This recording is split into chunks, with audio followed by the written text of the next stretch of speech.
Notre ville a été bâtie sur l'impossible. Nous avons regardé le désert vide et y avons vu non pas une limite, mais une toile vierge. Vers le tournant du millénaire, nous avons pris une décision. Ne pas rivaliser avec les grandes métropoles mondiales, mais les rendre tout simplement obsolètes. Nous devions bâtir plus haut, dépenser plus et avancer plus vite que possible. Et pendant 25 ans, notre stratégie a fonctionné. Notre horizon est devenu le plus photographié au monde, un endroit où nous réécrivions les règles de l'urbanisme chaque année. Mais aujourd'hui, en 2026, sous nos façades dorées, le vent est en train de tourner. Nos monuments emblématiques s'éteignent. Nos hôtels, d'ordinaire toujours ouverts, ferment leurs portes.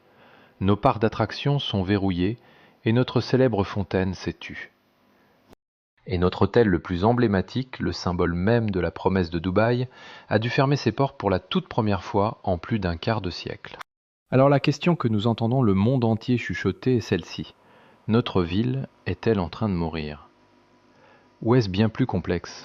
Un choc d'ambition, de géopolitique et de réalité économique qui nous force, nous, la ville la plus spectaculaire, à affronter notre propre fragilité pour la première fois.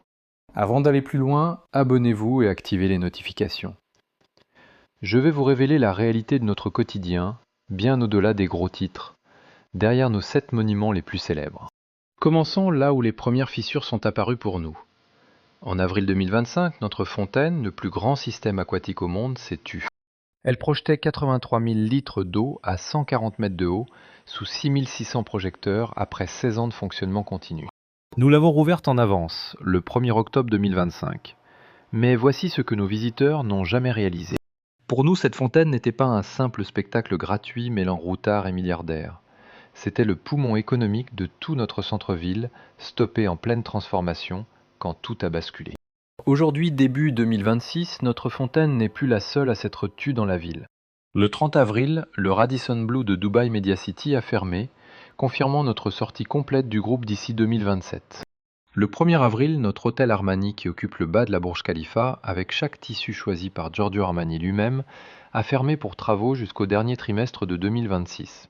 Puis notre joyau, le Burj Al Arab, ce palace 7 étoiles où nous n'avions jamais fermé en 26 ans, a éteint ses lumières en avril 2026. Nous avons bloqué les réservations jusqu'en juin 2027. Ce n'est plus une simple rénovation, c'est notre ville qui se fige. Alors qu'est-ce qui a changé? Qu'est-ce qui nous a forcé, nous, le havre de luxe le plus stable au monde, à éteindre nos plus belles lumières? Le tournant a eu lieu le 28 février 2026. Ce matin-là, les tensions régionales dans le Golfe ont explosé, et en quelques heures à peine, nous avons été plongés dans un état d'alerte maximal. La défense aérienne s'est activée, notre espace aérien a fermé, et le 1er mars, l'un de nos plus grands complexes de loisirs a tout coupé sans aucun préavis. Dubai Parks and Resorts, nos 2 millions de mètres carrés, abritant MotionGate Real Madrid World, Legoland et Riverland, s'est éteint d'un seul coup sous nos yeux. Tous nos parcs d'un coup. Le silence en a matin. Le même jour, notre Global Village, ouvert depuis 1996, avec ses pavillons de plus de 90 pays, qui nous avait attiré 10 millions de visiteurs la saison passée, a annoncé sa propre fermeture par pure mesure de précaution. Les jours suivants, nos systèmes de défense ont intercepté des menaces dans le ciel de notre ville, celle-là même que nous présentions depuis des décennies comme la plus sûre au monde. C'est là que notre histoire dépasse les murs pour toucher notre système. Notre ville n'est pas qu'une destination, c'est notre plaque tournante. Une ville construite sur le mouvement, les vols et les connexions mondiales. Dès que ce flux a été coupé, les conséquences se sont abattues sur nous. Le cabinet Cirium a compté 37 000 vols annulés vers chez nous en une semaine. Le groupe TEI a suspendu tous ses séjours tout compris pour notre destination. MSC Cruise a fui nos côtes. Et nos chiffres de fréquentation sont devenus impossibles à nier. Selon nos rapports, notre taux d'occupation s'est effondré de 84% en février à 33% en mars, soit une chute de 54% sur un mois. Moody's prévoit que notre taux d'occupation pourrait s'effondrer à 10% au deuxième trimestre, contre 80% avant la crise. Le 10 avril 2026, l'Anantara World Islands, le seul hôtel que nous exploitions sur cet archipel si ambitieux, a définitivement fermé ses portes. Pour nos clients, ces 70 chambres n'étaient accessibles qu'en bateau à partir de 1596 dirhams par nuit. Pas une pause, pas un changement de marque, mais une fin définitive. Pour notre île privée de ses touristes, l'équation financière est devenue intenable. Pour comprendre comment une crise de quelques semaines a pu nous faire fermer, il faut comprendre ce que nous vendons réellement ici. Contrairement à Paris ou aux Maldives, nous vendons de la certitude. Nous vendons du contrôle de la sécurité et la promesse que rien ne peut dérailler. Notre promesse justifiait nos tarifs. Elle attirait l'élite mondiale et faisait de notre ville un refuge sûr au milieu d'une région instable. Dès que cette image se fissure, notre modèle économique s'écroule. Car en vendant de la certitude, l'incertitude nous est interdite.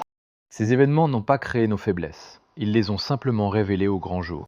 Début 2026, nous comptions déjà 827 hôtels en concurrence dans un marché où les standards de luxe changent sans cesse. Nos nouveaux géants comme l'Atlantis The Royal ont placé la barre si haut que nos hôtels de milieu de gamme se sont retrouvés étouffés, incapables de rivaliser sur les prix ou le prestige. Toute notre architecture économique a été conçue pour un mouvement perpétuel, une occupation totale et des arrivées continues. Notre machine tournait pour un golf qui devait rester un carrefour sûr. Les centres commerciaux restaient ouverts et la Burj Khalifa gardait ses lumières allumées. Mais le flux de clients qui donnait un sens à notre travail s'est tari. Alors notre ville se meurt-elle? Honnêtement, non, rien ne le prouve. Notre Burj Al Arab rouvrira fin 2027, sublimé par l'architecte du Crillon à Paris, et notre fontaine achèvera bientôt sa deuxième phase de modernisation. Chez nous, l'Armani Hotel va se renouveler. Nos parcs d'attractions tournent déjà, et Global Village prolonge sa saison jusqu'à l'Aïd al-Adha pour rattraper nos pertes. Ce ne sont pas les signes d'un déclin pour nous. Reconstruire nos infrastructures prend des semaines, mais regagner la confiance prendra des années. Et voilà notre véritable défi à Dubaï. Ce n'est pas un problème de chantier, mais de réputation. Pas d'argent, mais de confiance. Les touristes qui nous boudent continuent de voyager. La Turquie, la Grèce, l'Égypte ou le Japon sont opérationnels et récupèrent nos clients. S'ils découvrent une autre destination, ils risquent de ne jamais revenir chez nous. Cette leçon nous dépasse largement. En 2026, chaque métropole qui a fondé son succès sur l'hyperconnexion mondiale doit se poser la même question dérangeante. Que devenons-nous sans ce flux ininterrompu? Que reste-t-il quand nos visiteurs ne viennent plus? Notre réponse: les choix que nous ferons pour notre résilience, pour nos propres équipes et pour bâtir des fondations solides face aux crises définiront qui nous sommes vraiment.